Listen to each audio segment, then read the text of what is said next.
Vigilance ଜାଲରେ R&B ବିଭାଗର ପୂର୍ବତନ ମୁଖ୍ୟ ଯନ୍ତ୍ରୀ ତାରା ପ୍ରସାଦ ମିଶ୍ର ଆୟ ବହିର୍ଭୂତ ସମ୍ପତ୍ତି ଠୁଳ ଅଭିଯୋଗରେ ତାରା ପ୍ରସାଦ ମିଶ୍ରଙ୍କ ଘରେ ଭିଜିଲାନ୍ସ ପକ୍ଷରୁ ଚଢ଼ାଉ କରାଯାଇଛି।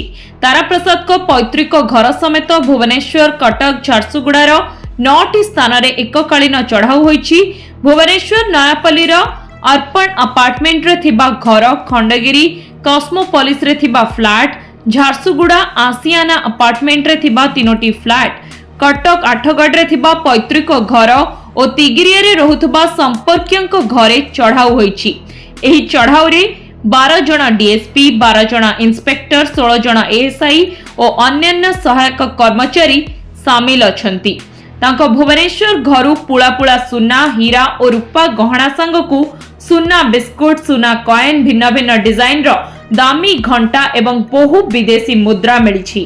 ଚାକିରି କାଳ ଭିତରେ ଏତେ ସୁନା ଗହଣା, ଏତେ ଫ୍ଲାଟ୍ କିପରି କିଣିଲେ ତାକୁ ନେଇ ଅଧିକ ଖୋଳତାଡ଼ ଜାରି ରଖିଛି ଭିଜିଲାନ୍ସ ଟିମ୍।